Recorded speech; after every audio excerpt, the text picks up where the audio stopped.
Chapter 6, 2 Jets, 1 Shinji. Monster Island, G-Earth. Captain Gordon looked out of the window and sighed. It had been a few weeks since Godzilla and the Zone capsule disappeared. Thankfully, there hadn't been monster activity in the meantime, but it would only be a matter of time before an alien virus infected a squid or something else strange happened. They needed Godzilla back, and quickly. Anguirus and Rodin were tough monsters, but they worked best when teamed up with Godzilla. Mothra had recently reincarnated, and it would be some time before she would be ready to fight. If something particularly bad came along, it would be a much tougher fight without their most powerful fighter. His reverie was broken when Dr. Otonashi barged in, waving some papers about. "Captain, I believe I've found it," she said excitedly, a genuine look of glee on her face. Gordon's brow furrowed. "Found what?" "The dimension where Godzilla and the Zone capsule went," Otonashi replied. "Each universe has its own specific energy signature. I've managed to replicate the one we detected when the dimension tide went haywire. All we need to do is make a controlled singularity and we could retrieve him." "How do we make a controlled singularity?" Gordon asked. Miyuki's face fell somewhat. "We would need complicated machinery on both ends. We could send things across without it, but the wormhole would be unstable and drop off whatever entered it anywhere within the planet's gravity well. Therefore, we need to send someone across to make the machinery necessary to create a stable and controlled singularity." "Who could do that?" Gordon asked. Then the realization hit him. "Of course," he said. Dr. Otonashi nodded. "We're ready to send him across. All we need is your permission." "Permission granted," Gordon replied. "Let's hope he can do it, Dr. Otonashi." Miyuki grinned. "I have full faith in his capabilities. He is Dr. Ibuki's son, after all." An apartment in Tokyo 3, Earth. Ryuji Kaji shut the door behind him, exhausted. He had spent all day juggling reports and investigations from both SEAL, NERV, and the UN. It was not easy work, and his attempts to find out what was truly going on had been fruitless so far. All Kaji wanted to do was relax a bit and catch some sleep before the cycle continued. Unfortunately for him, fate had something else in mind for the triple agent. That something appeared in a flash of light in his living room. Instinctively he drew his sidearm, only to find himself pointing it at a robot. At least, he was sure it was a robot. It had a metallic sheen to it, but it was also rather colorful, with a permanent grin etched into its face. Rectangular eyes looked into his, betraying no emotion whatsoever. It simply raised its hands in the universal symbol of "I mean no harm." "Who are you?" Kaji asked rather nervously, not used to the idea of a robot in his living room. The robot's mouth remained motionless, but it spoke with a mechanical, yet distinctly male, voice. "This may sound rather outlandish to you, but you have already seen something out of the ordinary, Mr. Kaji. Please believe me." "How do you know my name?" Kaji demanded. "It's on your name tag," the robot replied. Kaji's gun lowered somewhat. "Oh," he said simply. Then he remembered the situation he was in, and raised the gun once more. "Who are you, and what are you doing here?" "I am an artificial intelligence inhabiting a mechanical body designed by the Earth Union," replied the robot. "My name is Jet Jaguar." Kaji had to restrain himself from bursting out into laughter. "Jet Jaguar? It's a rather unusual name." "I chose it myself," Jet Jaguar replied. "I am a traveler from another universe. I came here to find a friend of mine who accidentally found himself lost in this universe." Kaji sighed. "If it weren't for all of the kooky shit going on right now, and the fact that I'm talking with a goddamn robot called Jet Jaguar, I wouldn't have believed you." He lowered the gun and sat down in a nearby chair. "Who's your friend?" "He's about 100 meters tall, scaly, and rather temperamental," Jet Jaguar replied. Kaji straightened in his seat. Are you talking about LSO01? Is that what you are calling him? Jet Jaguar asked. It's been a while since I've heard such unimaginative designations. What do you call him, then? Kaji inquired. We call him Godzilla, replied Jet Jaguar. I take it that you are familiar with him? He's been a pain in my neck, Kaji replied. He hasn't done any damage here, has he? Asked Jet Jaguar. He may be rather temperamental, but he never would just attack humans unprovoked. It's not that. In fact, he's saved our asses a few times, Kaji admitted. I'm dealing with certain political situations that just spiraled out of control when he showed up out of nowhere. What political situations are you talking about? Jet Jaguar inquired. They may hinder or help my mission. I need to know. I can't just tell you, my apartment's probably bugged. Kaji sighed and rose from his chair. Hell, I've probably spilled too many bins already. Jet Jaguar pressed something on his wrist. Kaji felt the hair on the back of his neck rise. I've activated a suppression field, Mr. Kaji. We may talk freely, the robot said. Kaji decided to pour himself a drink before sitting back down. It's quite a long story. I have time, replied Jet Jaguar. He didn't sit down, but simply stood like a statue, motionless. Kaji began to tell what he knew about Seal, Nerve, and Second Impact. As he continued, the robot's interest and horror grew hand in hand. Misato's apartment. Shinji woke with a start. His dreams were getting weirder every night, and zone fighter hopping in didn't help. Sitting up, he found that Asuka was standing in the doorway, watching him intently. He wondered how long she had been there. Breakfast. Now, the pilot said before sharply turning and walking out of his room. Shinji dressed hurriedly and made his way down to the kitchen, where Misato and Asuka were sitting in wait for their meal. Shinji began to cook some breakfast, occasionally helped by suggestions from Zone Fighter. Apparently the alien had perfect recall, and remembered all of the recipes his previous host used. Setting the 3 plates on the table, he sat down to eat. How did the operation go? Shinji asked, trying to make some small talk. We're still alive, so of course we got the angel, Misato replied before horking down her food like a hungry bear again, to quote Zone Fighter. Something stole my kill. Asuka grumbled. They won't even tell me what it was. Was it the same thing Misato and I saw a few weeks earlier? Shinji asked. Misato suddenly stopped eating. You remember that, don't you? She said, more of a statement than an inquiry. Sighing, she set her plate down and prepared for the oncoming barrage of questions. What? You knew what it was and you didn't tell me? Asuka practically shouted. That could have been rather important, Misato. I was ordered by Commander Ikari not to tell you anything about LSO01. Hell, I was only told anything because I saw it first. Misato pinched the bridge of her nose. What is LSO01? It doesn't sound like something that can kick an angel's ass, Asuka said, leaning back in her chair. It's a non-angelic creature. Its name stands for large-scale organism, Misato replied. That means it doesn't have a net field. How the hell could it fight angels? Asuka asked. Misato shrugged. There are only 2 ways to breach a net field. One is to have your own net field to counteract it, hence the Evangelions. The other way is with an absurd amount of force. LSO01 appears to have the latter. So this LSO01 killed the angel? Asuka was keenly interested now, leaning forward on the table and propping herself up in a way that made Shinji blush. It actually killed both the 4th and the 6th angels, Misato replied. She sighed softly before continuing. I didn't mention this in the official report, but it actually saved our lives. By killing the angels before it got to the Gav front? Asuka asked.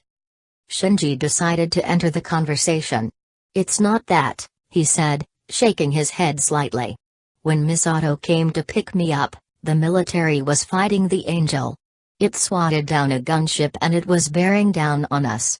Godzilla caught it before it could crush us. He actually went out of his way to save Misato and I." Asuka tilted her head. "Godzilla?" Shinji realized his mistake. Oh, it's just a name I chose for it. It's an old sea dragon from ancient mythology." "Smooth," Zone Fighter said. Shinji got up from his seat, his breakfast half finished. "I'm going to the arcade with Kensuke and Toji. I'll see you later," he said, briskly walking out of the apartment. There was a silence that hung in the air for a moment after Shinji left. Misato finished her breakfast and rose from her chair. "I've got to go as well. I have to be at the inauguration of some prototype the military hopes can replace the Avis. Ritsuko thinks it's a load of crap, though." Just as she was about to leave, Asuka stopped her, grasping at her sleeve. "Have you ever noticed something strange about Shinji?" she asked in an uncharacteristically soft voice. Misato considered the question briefly. "There's another thing I didn't mention in the report. When I went to get Shinji, he had a severe wound on his temple, probably from debris kicked up during the attack. There was so much blood I thought he was going to die. I decided to get him to the infirmary at Nerve ASAP and made him a makeshift bandage in the meantime. He was unconscious for the entire time. But when Ritsuko and some medics peeled back the bandage, there was nothing. Not even a scar." "I've seen some strange things too, Misato," Asuka said. "When I met him for the first time, he had burn marks around his neck, but they disappeared when we arrived at Nerve. And yesterday, he had a sunburn or something all over him, yet he was completely fine this morning. There's something really weird going on, Misato, and I want to get to the bottom of it." Misato walked out of the apartment, silent as the grave. Asuka rose from her chair, also leaving her meal unfinished. Briefly she considered snooping around his room, but realized that he'd notice. Sighing, she laid back on the couch and put on a movie. Kaji's apartment, the next morning. Jet Jaguar had been silent for some time after Kaji told him what he knew about SEAL and its plans. The robot weighed all of the possibilities of Kaji's words. 3 billion people dead. An ancient conspiracy that desired to destroy individuality via the flesh of alien precursors and the destruction of all opposition. These factors, plus thousands more, ran through his mechanical brain. Then it decided to take action. First, he deactivated the suppression field around Kaji's apartment. Then, he asked Kaji for access to the internet. The triple agent handed him a laptop, which was promptly plugged into the back of the robot's head. A few minutes passed, and then he removed the plug. "I have accessed the entirety of your internet, Mr. Kaji," Jet Jaguar said in its mechanical monotone. "All relevant data not stored within the Magi themselves is now in my head. I must say, it's a rather small amount compared to back home." "What have you found?" Kaji asked, amazed at the capabilities of the garishly colored machine before him. "The exact specifications of the Avis, the nature of the S2 engine and the Angels, and reports filed by Nerve on Godzilla and Zone Fighter," replied Jet Jaguar. "Zone Fighter? Is that the silver giant that helped fight the fifth angel?" asked Kaji. "That is correct. Zone Fighter is a self-aware energy being that symbiotically bonds with physical life forms. He came to my Earth in 1973 to help fight off secret attacks by the Garoga, which is a story for another time," Jet Jaguar replied. "So, if Zone Fighter's a symbiotic being, who does he bond with?" "The intelligent species on the planet he visits. In this case, that means humans." Jet Jaguar paused briefly, running some calculations in his head. "He has likely bonded with a human in the country." "What makes you say that?" Kaji asked, starting to come more and more to terms with the strange situation he found himself in.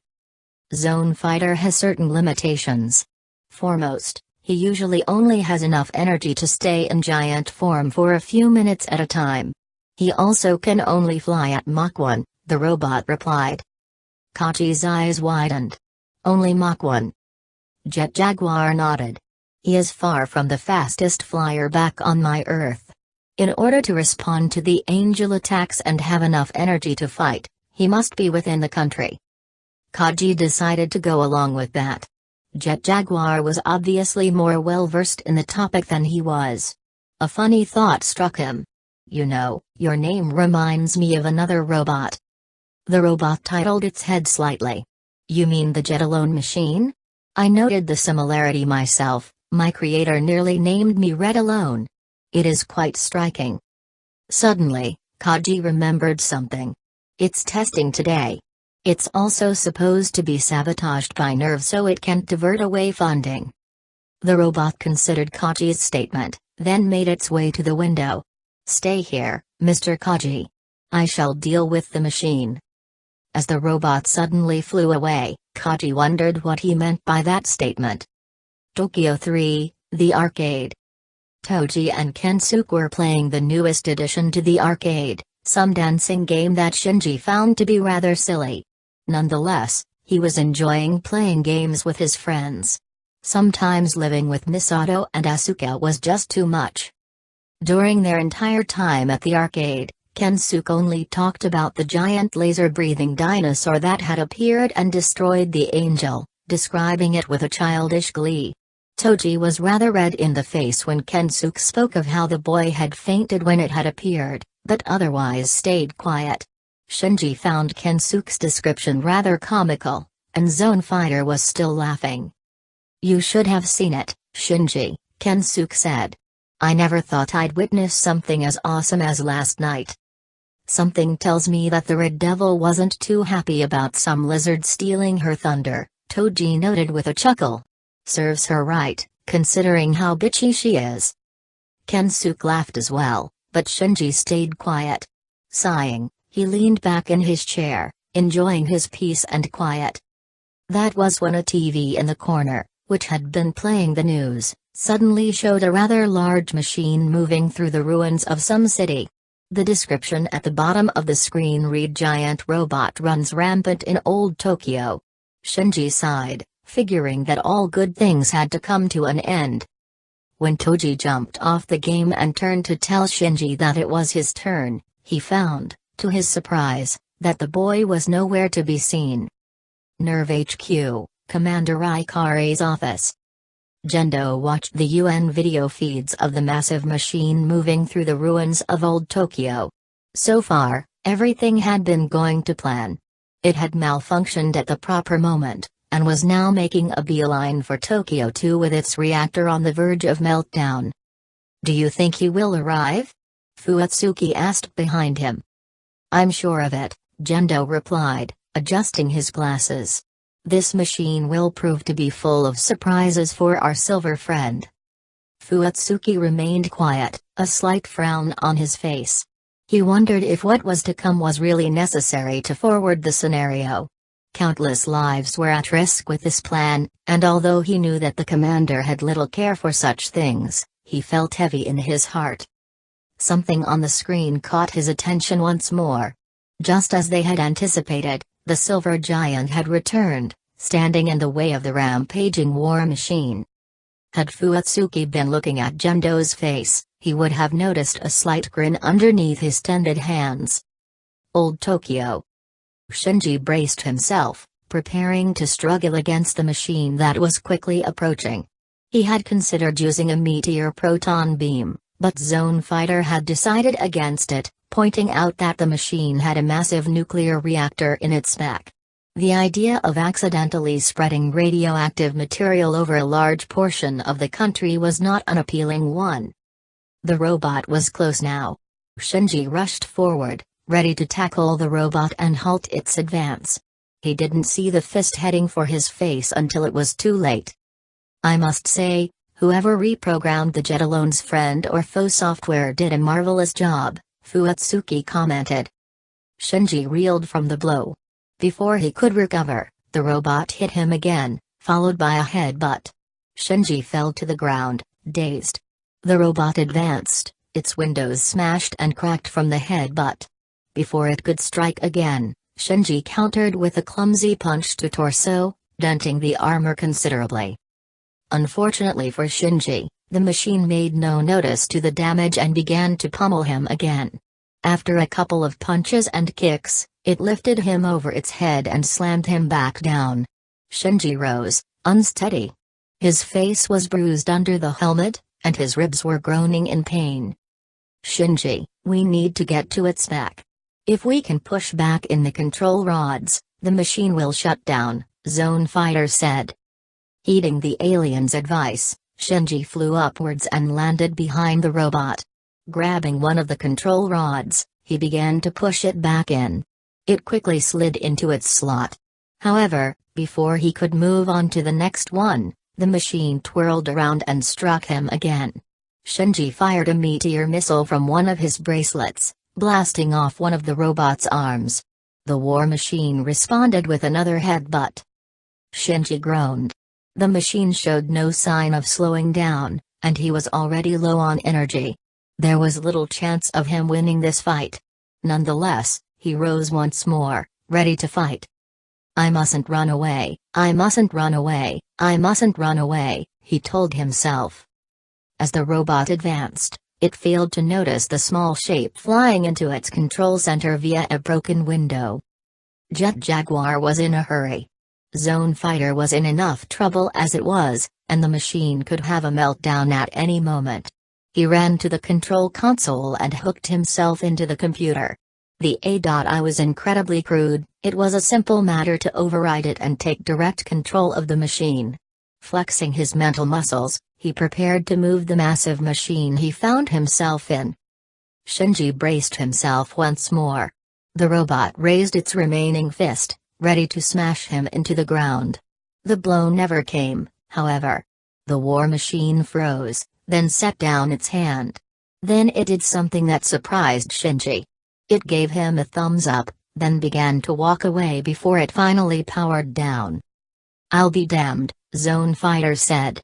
"Shinji, shrink back to human size and try to get a look inside the machine. I have a suspicion as to who's behind our opponent's sudden deactivation." "Why didn't we try that earlier?" Shinji asked in exasperation. "In all due honesty, I just didn't think of it," Zone Fighter replied sheepishly. Shinji did as told. Hovering near the window, he found himself looking at a smaller robot, this one with garish colors. Its head was connected to the computer controls via a plug, and it looked at Shinji with a permanent grin etched into its metal face. Disconnecting from the computer, it promptly jumped out of another window and flew away. "What was that?" Shinji asked. "A good friend of mine. He's an android from my home universe called Jet Jaguar," Zone Fighter replied. "I'll explain more when we get home. We must hurry, however, your energy is far too low."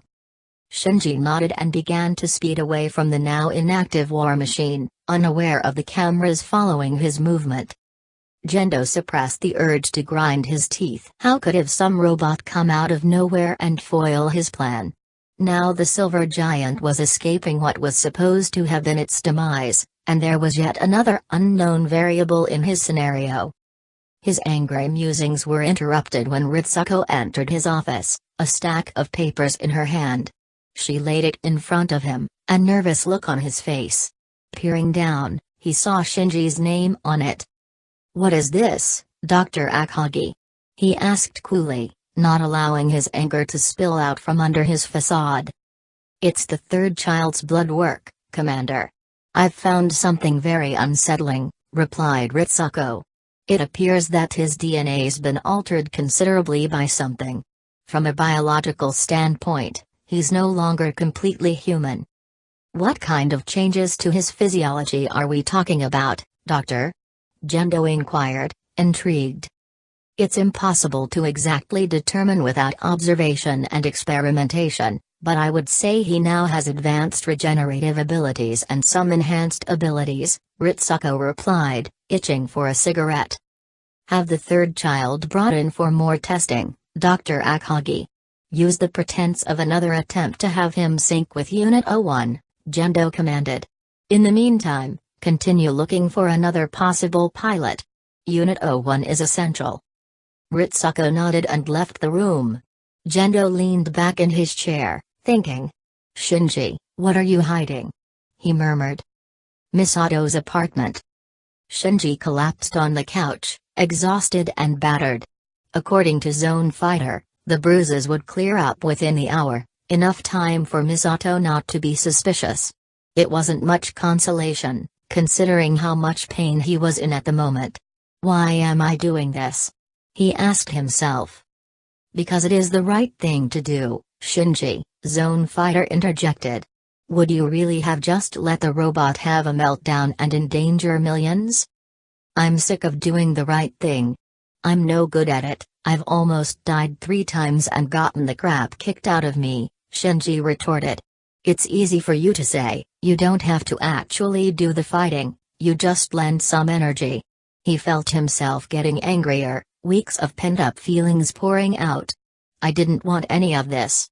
I didn't want to come to this city and deal with 2 women that barely tolerate me, I didn't want to fight monsters, and I didn't want to bond with you. There was a long silence that hung in the air after that statement. Finally, Zone Fighter spoke. Shinji, he said softly, did I ever tell you about my home? Shinji's anger began to boil away. No, he replied. It was a beautiful place, Shinji. My people were nothing but thoughts drifting through space, living in the vast spaces between the stars. We could swim through nebulae, or watch worlds be born and civilizations flourish. I was nothing more than a scientist's assistant, helping him develop a pocket dimension that could store vast amounts of energy and matter. Zone Fighter's voice became sorrowful as he continued. That was when the Garoga came. There were a species bridging the gap between physical and energy beings. They hated both kinds of life, and began to sweep across space like a plague, bringing death wherever they went. My people was one of the many lost. My friends and family were slaughtered, Shinji. I am the last of my people. What did you do? Shinji asked. I took the device and went to the next planet in the Garoga's sights, a small green and blue world with a nascent intelligent species and mighty guardians. Bonding with one of its inhabitants, I fought the Garoga alongside the guardians. Eventually, we defeated them. He paused briefly before continuing. Shinji, believe me when I say that heroes can come from the most unexpected places. If a scientist's assistant can defeat a mighty alien empire and avenge his people, what's preventing a 14-year-old boy from saving the world? Zone Fighter fell silent after that. Shinji laid on the couch for a long time, pondering what the alien had said. Finally, Misato came home, followed shortly thereafter by Asuka. He ate in silence, only talking when answering one of Misato's questions about his day. After the meal, he went straight to bed and simply laid on the sleeping mat, listening to his stat player. He was sound asleep when Asuka opened the door, standing in the doorway with a look of suspicion on her face. Scowling, the redhead shut the door and made her way to her own room. Kaji's apartment. So, you stopped the robot? Kaji asked, pouring himself another drink. Jet Jaguar nodded, not looking away from whatever it was disassembling. It was a simple matter to override the machine's AI. I've also narrowed down my options as to who Zone Fighter might be. Why would that matter? Asked Kaji. He's obviously doing good, there's no need to go looking for him. We need to alert him of Seal's plans, Mr. Kaji, the android replied. Preventing third impact will be much easier with him on our side. You could endanger whoever Zone Fighter bonded with, Kaji retorted. What's preventing Seal from putting a bullet in his brain when he is sleeping? The android looked at Kaji with its emotionless eyes. Once I manage to open a stable singularity to my home universe, we can keep him under EDF protection. I highly doubt they have anything that can deal with those particular forces, Mr. Kaji. Kaji sighed and downed his drink. What do you need for that to happen, anyway? I have compiled a list, Jet Jaguar replied, producing a sheet of paper from seemingly nowhere. Obviously I cannot go outside to get them myself, you can use your contacts to retrieve them. Many of them should be easy to get. Others might pose a difficulty. Once everything is retrieved, I'll need to go to a remote area and construct the device. How long do you think that will take? Kaji asked. Approximately 2 weeks, the android replied. Kaji chuckled. Then it gets really interesting.